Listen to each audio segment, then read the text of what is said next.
Assalamu alaikum everyone, this is Fahad and you're watching your own favorite YouTube channel, Speak English with Fahad. Today is 16th of September 2020 and today's Dawn editorials are Industrial Ambitions, Back to School and Public Hanging is No Remedy. First of all हम बात करेंगे industrial ambitions के हवाले से। तो prime minister Imran Khan साहब जो हैं उन्होंने डिक्लेयर किया है पाकिस्तान जो एक नए इंडस्ट्रियलाइजेशन फ़ेज़ के अंदर दाखिल हो रहा है, ठीक है। और इसमें कोई शक नहीं है कि अपॉर्चुनिटीज़ जो हैं बहुत बड़ी हैं। उसने पॉइंट आउट किया कि हमने इनाग्रेट किया है रशकई इकोनॉमिक जोन को, और उन्होंने कहा कि ये हमारी SEZs की चौथी प्रायोरिटी में से एक है जो हम CPEC के साथ इनिशिएट कर रहे हैं। और ये डेफिनेटली अगर देखा जाए तो मुल्क के लिए एक अच्छी खबर है। Yet there is a lot of spade work जो अभी जिसके ऊपर हमने अभी काम करना है ताकि उसको हम इतना मैच्योर करें कि वो पाकिस्तान को कुछ फ़ायदा दे सके। मिसाल के तौर पे गवर्नमेंट एक्सपेक्ट कर रही है कि यहाँ पे मैसिव चाइनीज़ इन्वेस्टमेंट आएगी इस जोन में, तो ये पॉसिबल भी है। ग्लोबल एक्सपीरियंस हमें दिखाता है कि SEZs जो हैं ये जियोग्राफिकली अच्छे डिफाइंड हैं और इसके साथ साथ ये डिलिमिटेड इंडस्ट्रियल एरियाज़ के साथ साथ हैं। और ये इम्पोर्टेंट है बहुत ज़्यादा कि इन्वेस्टमेंट जो है इन्वेस्टर्स जो हैं फिस्कल पॉलिसी इंसेंटिव्स के हवाले से ये एक्सपोर्ट को भी बूस्ट करेगा और हमारी जो ट्रांसफ़र ऑफ टेक्नोलॉजी है उसको भी इनक्रेज करेगा और इन्वेस्टमेंट को भी लाएगा। लेकिन एक्सपीरियंस जो है जो मुख्तलिफ मुल्कों में देखा गया है वो भी दिखाता है कि डेवलपमेंट जो है इंडस्ट्रियल स्टेट्स की और इंसेंटिव्स की वो इतनी ज़्यादा नहीं इस काबिल होती कि वो इन्वेस्टर्स को अट्रैक्ट करे, चाहे वो फ़ॉरेन हो या डोमेस्टिक्स हो। और this is true for Pakistan as well. Pakistan के लिए भी ये बात ठीक ही है, बाकी अल्लाह knows better, we should hope for the betterment. Back to school के हवाले से बात करें तो ऑलमोस्ट आफ्टर 6 मंथ कल फर्स्ट डे था स्कूल्स का, और काफ़ी ज़्यादा स्कूल्स कॉलेजेस यूनिवर्सिटीज़ जो हैं वो खोल दिए गए सबके लिए बड़े प्रॉपरली तरीके से। गवर्नमेंट का ये जो डिसीजन था कि रीओपन किया जाए एजुकेशनल इंस्टीट्यूशंस को फ्रेज़ वाइजेज़, ये बड़ा अच्छा स्टार्ट हुआ। और इसमें वोकेशनल ट्रेनिंग सेंटर्स भी है, दूसरे स्कूल्स भी है। क्लासेस 9 to 12 जो है वो इस वीक खोल दी गई और नेक्स्ट वीक खोली vocational training classes and classes 9 to 12 अभी खोल दी गई हैं। नेक्स्ट वीक क्लासेस 6 to 8 जो है उसको रिज्यूम किया जाएगा और इसी तरह एक वीक के बाद जो प्राइमरी स्कूल्स हैं उनको भी ओपन कर दिया जाएगा। ये बात जो है ये सच है कि पाकिस्तान में कोरोना वायरस काफ़ी ज़्यादा कंपेरेटिवली दूसरे ममालिक के कम हुआ है, लेकिन थोड़े इनिशियल फेयर्स भी सामने हैं कि अभी तक ये परमानेंटली डिसिपेटेड नहीं हुआ। ये मतलब कभी भी आ सकता है, अल्लाह ना करे। और जो थ्रेट अभी तक हमारे सामने है वो ये है कि ये जो इसका रिसर्जेंस है कोविड-19 केसेस का, इसके ऊपर हमें जो है ये हो सकता है अगर हम प्रॉपरली इसकी केयर ना करें। जैसे ही क्लासेस रिज्यूम हुई हैं, सिंध ने 340 न्यू केसेस रिपोर्ट किए जिसमें 3 डेथ्स हुई, जबकि पंजाब ने 57 न्यू केसेस जो हैं रिपोर्ट किए जिसमें 3 फर्टिलिटीज़ हुई सिर्फ 24 आवर्स के दरमियान। Special assistant to the prime minister जो है हेल्थ के ऊपर फैसल सुल्तान ने ट्वीट किया एक रिमाइंडर पेरेंट्स को, टीचर्स को, स्कूल एडमिनिस्ट्रेशंस को और स्टूडेंट्स को कि वो जो ये 3 स्टेप हमने सिस्टम रखा है उसको फॉलो करें, जिसमें मास्क हैं, reduce density in class and hand hygiene है, ठीक है। अर्लियर सबसे पहले मास्क हैं, उसके बाद आपने फासले पे बैठना है और उसके बाद अपने जो हाथ हैं उनको हाइजीन करना है। इसके बाद एक अर्लियर जो प्रेस कॉन्फ्रेंस हुई जिसमें डॉक्टर सुल्तान ने ये रिकमेंड किया कि नंबर ऑफ़ स्टूडेंट जो है क्लासरूम्स में वो कम किए जाएँ और जो लेसन्स हैं उनको शिफ्ट्स के थ्रू पढ़ाया जाए और सोशल डिस्टेंसिंग जो है इसको मेंटेन किया जाए।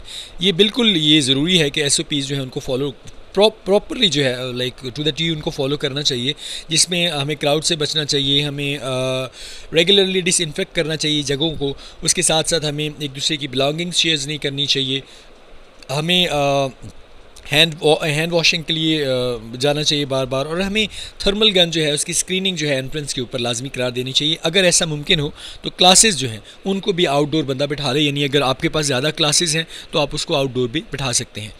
Public hanging is no more remedy के हवाले से अगर बात करें तो ये आपके सामने अभी ये चल रहा होगा न्यूज़ में, ये जो अभी रिसेंटली एक बहुत बड़ा मिसहैप हुआ एक फ़ीमेल के साथ ये मोटरवे के ऊपर, जिसमें CCPO लाहौर ने जो है उसको और ज़्यादा उस मामले को हाईलाइट किया और पूरा हमारा माशाल्लाह पाकिस्तान है वो एक साइड पे खड़ा हो गया। उसके हवाले से डिटेल में है कि प्राइम मिनिस्टर इमरान खान साहब ने कहा कि उनका क्या मौक़िफ़ है कि मतलब ये जो पब्लिक हैंगिंग होनी चाहिए नहीं होनी चाहिए, इसके लिए किस किस्म की सज़ा होनी चाहिए, इसके ऊपर ये डिटेल में है, इसको हम डिस्कस कर लेते हैं। Prime minister Imran Khan must not allow himself to be swept along on emotion of enraged public. कहते हैं प्राइम मिनिस्टर इमरान खान साहब जो हैं उन्हें ख़ुद को नहीं इस तरह करना चाहिए कि वो जो ये गसीली पब्लिक है उसके इमोशंस के साथ बह जाएँ। अच्छा, ये जो मैंने मस्ट नॉट लॉ और बी स्वेप जो मैं इसको कलर कर देता हूँ, ये पिंकिश सा, ये बेसिकली वर्ब्स हैं, तो मैं आजकल बता नहीं रहा होता, जस्ट मैंने इसको कलर कर दिया कि आप इसको अंडरस्टैंड कर पाएँ।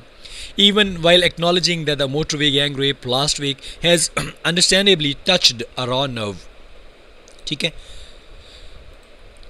अच्छा, इस बात से जानते हुए भी, इस बात से बाखबर होते हुए भी कि ये जो भी रिसेंटली ये गैंग रेप हुआ है मोटरवे के ऊपर, जिसने हमारी पूरी पब्लिक जो है उसको उसने वाक़ई तौर पे जो है उसको बड़ी डीपली टच किया है. He should advocate systematic changes to tackle such crimes. उसे जो है वो जो इमरान खान साहब है उनको एडवोकेट करनी चाहिए हमारे सिस्टम में तब्दीलियाँ, ताकि इस किस्म के जो क्राइम्स हैं उनको टैकल किया जा सके. A much more productive course of action rather than adding to the lynch mob atmosphere.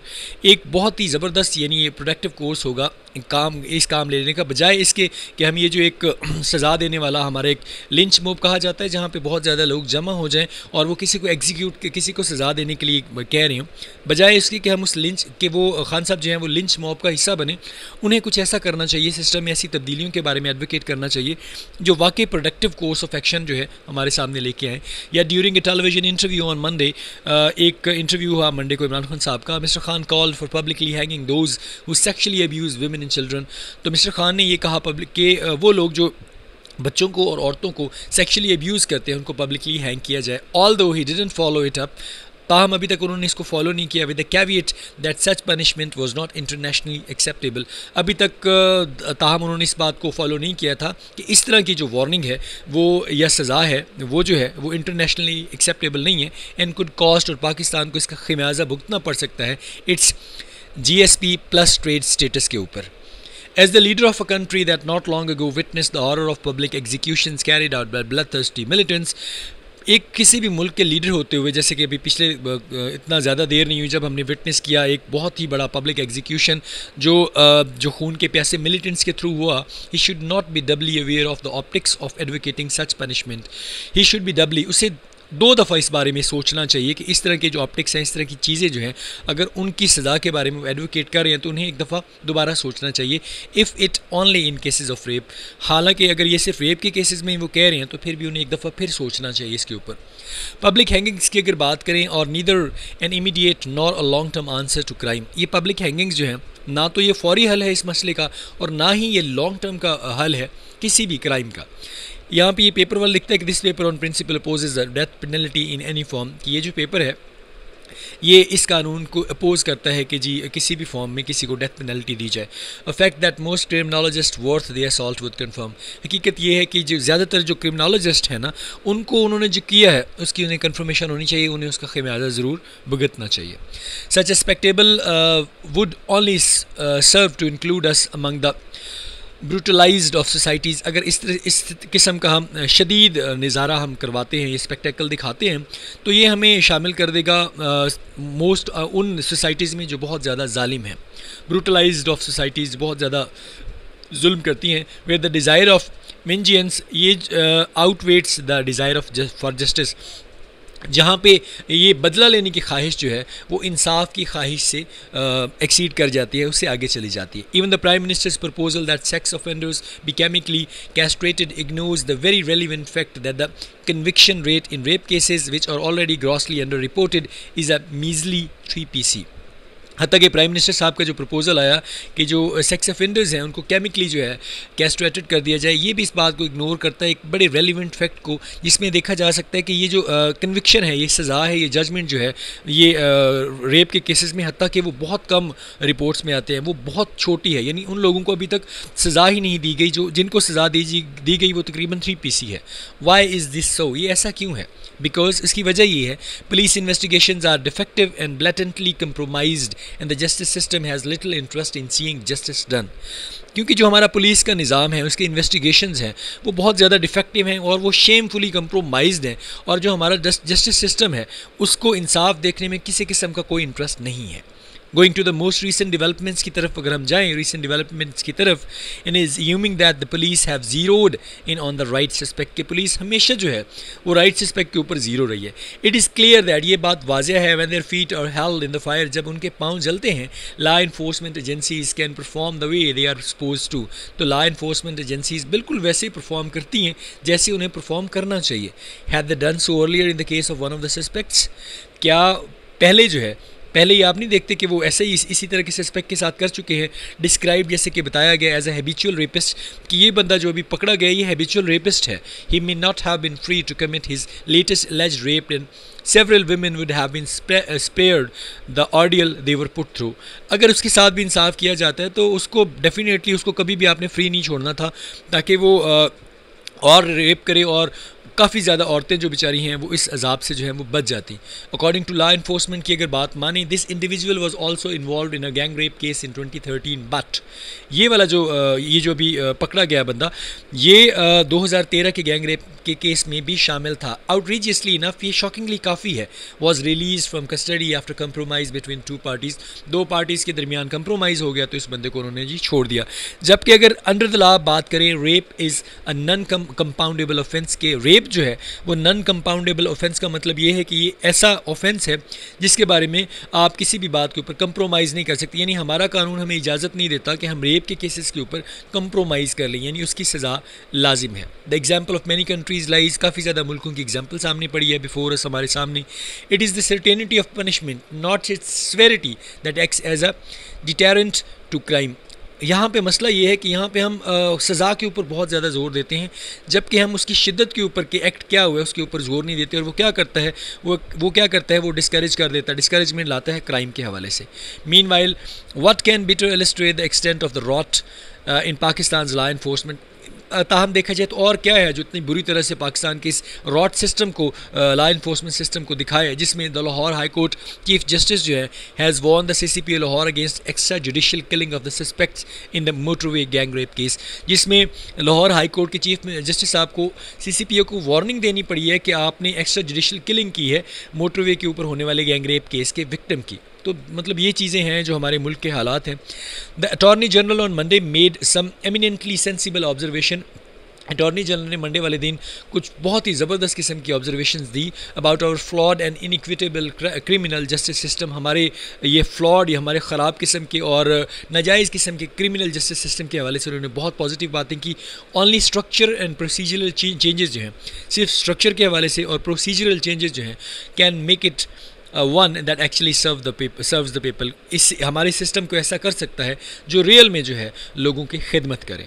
Question इसके बारे में ये है कि what should be done to permanently get rid of these crimes. इस तरह के जो क्राइम है उनसे बचने के लिए हमें परमानेंटली क्या करना चाहिए. You will have to write your own opinion. So let's talk about the vocabulary. A raw nerve और raw nerve basically is an idiom. इसका मतलब होता है किसी को आप एक्सीडेंटली अपसेट कर रहे हैं. वहाँ पर मैंने इसका मतलब एक्सीडेंटली अपसेट इसलिए नहीं कहा क्योंकि पीछे एक्सीडेंटली यूज़ हो गया था. She touch the raw nerve when she mentioned that job he didn't get. Lynch mob का मतलब होता है सज़ा देना, यानी एक बहुत बड़ा हजूम है और वो कह रहे हैं कि हमने किसी बंदे को सज़ा देनी है. Something approaching a lynch mob has been gathering against the chancellor for even daring to consider highest interest rates. Caveat का मतलब वार्निंग है. There are number of caveats which concerns the validity of assessment results. Vengeance का मतलब है revenge. रेवेंजेस का मतलब है बदला लेना. Voters are ready to wreak vengeance on all politicians. Outweighs का मतलब एक्सीड कर जाना, बढ़ जाना. The advantages greatly outweigh the disadvantages. Conviction का मतलब है judgement. She had a previous conviction for a similar offence. अच्छा, जजमेंट की जगह यहाँ पे आप सेंटेंस कर लें, सज़ा कर सकते हैं. मीजली का मतलब है स्कांटली, बहुत ही थोड़ा होना किसी चीज़ का. These measly votes can not make you winner.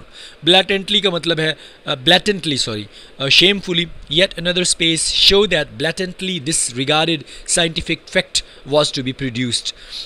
Outrageously का मतलब है shockingly. I think Caroline has behaved outrageously. Deterrent का मतलब है डिस्करेजमेंट करना cameras are major deterrent to crime. Eminently का मतलब है greatly. And eminently readable text book is always good for us. Inequitable का मतलब है अनफेयर, अनजस्ट, नाजायज़. The present taxes are inequitable. So that was all about today's Dawn editorial as well as the vocabulary. अपना बहुत ज़्यादा ख्याल रखिएगा, मुझे दुआ में याद रखिएगा. And please do not forget to subscribe my channel as well as like my videos. और जो मैंने क्वेश्चन पूछा है प्लीज़ उसको आंसर ज़रूर कीजिएगा. अस्सलाम वालेकुम, अल्लाह हाफिज़.